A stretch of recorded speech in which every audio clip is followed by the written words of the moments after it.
اللهم صل وسلم وزد وأدم وأنعم وتفضل وبارك بجلالك وكمالك على ونفعنا به وبعلومه في دارين آمين. قال as-sabi'u al-i'tidalu itu apa sadis? As-sadisu bermula rukun yang keenam daripada sholat at-tuma'ninatu yaitu tuma'nina bihi ayat ruku'i yakni di dalam ruku. Jadi rukun yang keenam ya setelah kita ruku maka kita tuma'nina. Faqalluha adapun bermula paling sedikitnya tuma'nina mutsi'u itu mencukupi sukunun oleh diam ba'da harakati a'dha'ihi setelah bergeraknya anggota-anggota tubuh.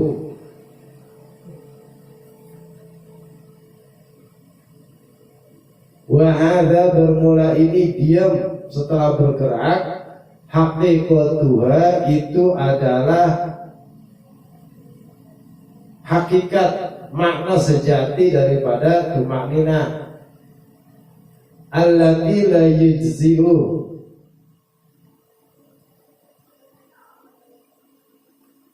yang tidak dianggap, yang tidak diperhitungkan siwaha selain hakikatuha. Qalahur Ramliyu, demikianlah pendapat Imam Ar-Ramli.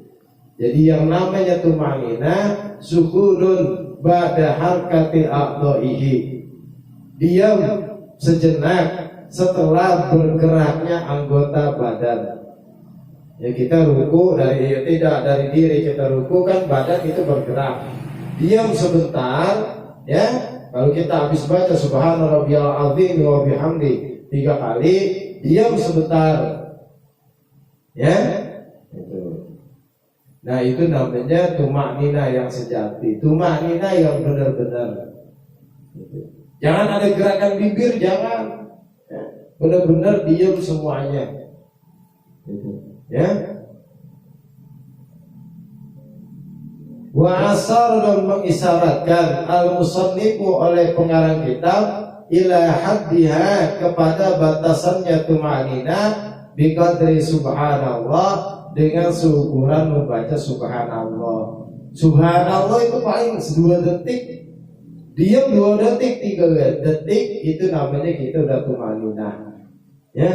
Bahasanya jangan diseret-seret ya. Subhanallah azim, subhanallah azim, subhanallah azim wa bihamdihi sami'allahu liman hamidah. Enggak dijedaknya sama sekali, diam sejenak, itu namanya sudah tuma'nina. Wa akmaluha bermula paling sempurnanya tuma'nina az-ziyadatu yaitu menambahi biha pada ukuran subhanallah bima dengan kalimat warada yang datang fi ruku'i di dalam ruku min qauli subhana rabbiyal azimi daripada ucapan subhana rabbiyal azimi talasan 3 kali. Wa dzalika bermula baca subhana rabbiyal azimi wa bihamdi annal kamali itu adalah batasan yang paling sempurna. Jadi ruku baca subhana rabbiyal azim, subhana rabbiyal azim, subhana rabbiyal azim 3 kali. Nah itu adnal kamal ya. Jadi kalau kita diam ukuran segitu artinya kita seolah-olah kayak baca 4 kali, yang sekalinya kita tuma'nina, bacanya di dalam hati. Bacanya di dalam hati. Ya kalau baca di dalam hati sebenarnya masih berpengaruh, sebab di sini fungsinya diam secara seluruh anggota tubuh. Nanti nilai sholat kita akan rasakan perbedaannya. Ya, kalau seandainya pikiran kita masih bisa kosong, hanya bertujuan kepada Allah, juga nilainya nanti akan berbeda. Ya, jadi ada orang sholat, ya hatinya sibuk. Ada orang sholat hatinya sibuk dengan bacaan, bukan dengan urusan. Ada orang sholat hatinya sibuk diam aja, nggak ingat sesuatu apapun kecuali cuma ingat kepada Allah Subhanahu wa Ta'ala. Nah, ini sholat yang paling sulit ini. Sholat yang paling sulit. As-sabi'u bermula yang ketujuh. Al-i'tidalu yaitu i'tidal. Wa yashtamilu dan meliputi i'tidal ala fardaini atas dua kewajiban, dua perkara yang mesti terpenuhi ketika i'tidal.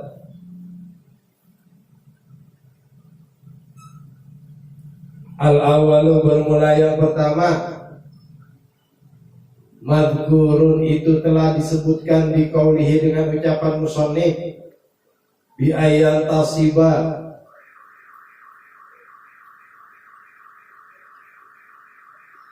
yang tasiba dengan bahwasannya ia menegakkan iman dalam keadaan berdiri. Jadi yang pertama i'tidal, berdiri dalam keadaan tegak. Ayyauda, yakni bahwasannya ia kembali biqasdi zalika dengan tujuan itu, biqasdi zalikal i'tidali dengan tujuan i'tidal itu, ilama kepada posisi karena yang keadaan alaihi atas dirinya, minal hayati daripada keadaan yang semula, hay'ah, qabla ruku'i sebelum ruku, min qiyamin daripada orang yang sholatnya berdiri, au qu'udin atau orang yang sholatnya duduk. Sawaun sama saja keadaan i'tidal, karena keadaan i'tidal fardhan itu fardu, keadaan sholat fardhan itu fardu, au naflan atau sholat sunnah, ya. Jadi i'tidal itu ya, kembali berdiri tegak seperti ya sebelum terjadinya ruku, itu namanya i'tidal, ya, itu namanya i'tidal. Kalau dia sholatnya diri maka kembali berdiri, kalau dia sholatnya duduk maka kembali duduk. Ada yang tengah-tengah, ketika dia sholat berdiri kuat berdirinya, setelah ruku jika kuat bangun lagi untuk berdiri, maka silahkan i'tidalnya duduk, nggak apa-apa, ya, dengan alasan bahwa nggak kuat dia untuk berdiri kembali dalam keadaan berdiri. Jadi i'tidalnya duduk, sedangkan tadi baca Fatihahnya berdiri. Nah ini ya, masalah agama nggak bisa dibikin sulit-sulit, ya. Kita buat ngerjain sholat aja udah sulit, kalau sholatnya lebih sulit, masa Allah malesnya nggak lebih males lagi, ya, malesnya akan terlebih males lagi. Kalau kita lihat sholat itu gampang, tapi kemauan buat sholat itu luar biasa sulitnya, susahnya luar biasa orang. Biar gampang sholat, biar ingat sama sholat, biar selalu sholat, ya, itu masya Allah susahnya luar biasa.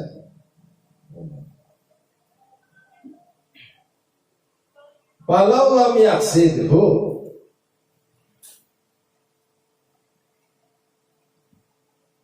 maka apabila tidak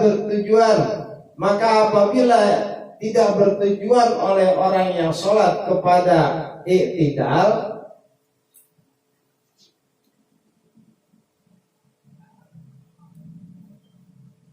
jadi dia bangun bukan karena mau i'tidal, bi'an rafa'a dengan bahwasannya ia bangun minar ruku'i daripada rukuknya, padaan karena kaget, min syai'in daripada sesuatu, lam yasihha maka tidak sah i'tidalnya, ya. Kalau bahasa kita spontan, ya, dengar petasan kaget bangun, ya sambil anda i'tidal, maka kagak sah i'tidalnya, ya, i'tidalnya kagak sah. Jadi i'tidal harus murni turun, harus murni niat untuk melaksanakan i'tidal. Kalau dia bangun karena faza, karena kaget, ya, atau dia bangun karena menghindar sesuatu yang tertimpa dirinya, terus dia berdiri, ya, maka itu namanya bukan i'tidal. Kalau dia paksain, tetap batal. Bagaimana caranya? Harus kembali lagi dalam keadaan ruku, ya. Meskipun udah berdiri tegak karena menghindar sesuatu atau karena kaget, balik lagi ke dalam keadaan ruku, baru dia bangun i'tidal. Ya, jadi kalau dikatakan gak boleh, mesti ada solusinya. Ya. Kita kagak bisa ngelarang orang kalau kagak ada solusinya. Ya, kagak mungkin ada larangan kalau kagak ada kunciannya. Jadi sesuatu yang dilarang, ya, pasti ada penggantinya.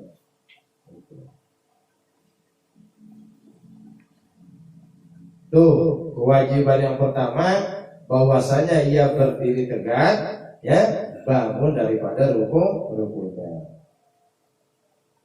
Asami bermula kewajiban yang kedua dalam melaksanakan i'tidal, alla yutawwila, bahwasanya ia tidak memanjangkan dari kal i'tidala akan i'tidal itu, li'annahu, karena sesungguhnya i'tidal ruknun kasirun, yaitu rukun yang sebentar. Jadi di dalam sholat ada dua rukun qasir, ya. Yang pertama i'tidal, yang kedua duduk antara dua sujud. Nah, dua perkara ini kagak boleh lama-lama, ya, kagak boleh lama-lama, kecuali ada kesunahannya.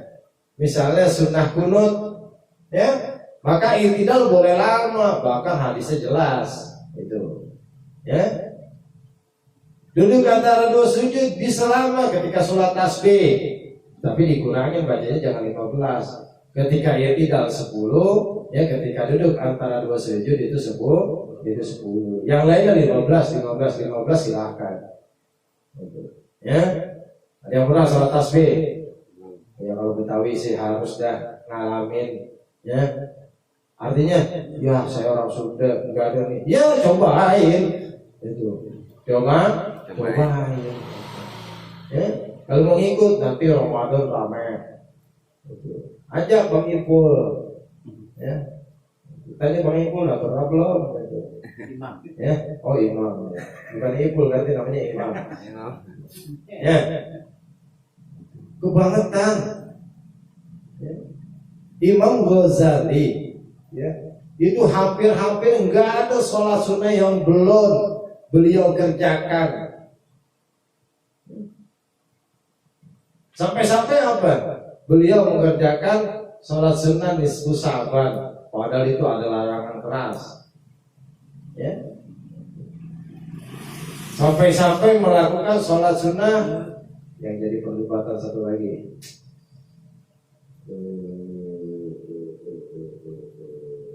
malam Rajab. Bagi kita yang belum pernah sholat sunnah tahajud, sholat sunnah duha, maka sholat sunnah yang dalam dalam perbedaan pendapat jangan dikerjain dulu, gitu, ya. Yang kagak ada beda pendapat dulu yang kita kerjain. Ini duha kita belum pernah, tahajud kita belum pernah, ya, sholat tasbih belum pernah, mau ngerjain sholat yang ada perbedaan pendapat antara ulama, ya jangan diikuti. Ya, ini maksudnya. Kalau bicara salah, jangan diperdebatkan. Imam Ghazali, masalah Imam Ghazali kita luar biasa, kita mau nyari Imam Ghazali, otak kita keblinger, ya, otak kita kebeli. Bukan Imam Ghazalinya yang salah, kitanya yang salah. Kalau kita sholat sekali Imam Ghazali, silahkan. Mau laksanain sholat sunnah nisfu Sa'ban juga gak apa-apa, ya. Kita habis wudhu aja jarang sholat sunnah wudhu. Kapan? Coba. Kapan? di masjid paling sholat sunnah tahiyat masjid, nggak pernah lihat sholat sunnah wudhu. Iya kan gini, iya enggak? Ntar saya dikata nyalain doang perjalanan, usahanya juga belum pernah ngerjain begitu. Ya, jangan begitu. Yang di atas daripada sholat itu sunnah rawatib. Ya, ba'diyah, qabliyah, kita boro-boro apal. Habis zuhur berapa rakaat? Setelah zuhur berapa rakaat? Sebelum zuhur berapa rakaat? Sebelum asar berapa rakaat? Sebelum maghrib berapa rakaat? Setelah maghrib berapa rakaat? Sebelum isya berapa rakaat? Setelah isya berapa rakaat? Boro-boro apal, ngerjain juga kagak. Paling kebiasaan cuma 2 rakaat, cuma 2 rakaat, ngambil begitunya doang. Ya, namanya sholat sunnah rawatib. Sholat sunnah yang mengiringi sholat fardu itu sholat sunnah yang paling abdul ketimbang sholat sunnah yang lain. Amat tahajud, abdulan rawatib. Amat taraweh, abdulan rawatib. Itu mau kontemporer. Taraweh cuma ada setahun sekali. Ya, tahajud cuma ada malam doang. Ya. Tapi kalau sholat sunnah rawatib ada siang malam. Setiap waktu sholat dia juga akan muncul sholat sunnah rawatib.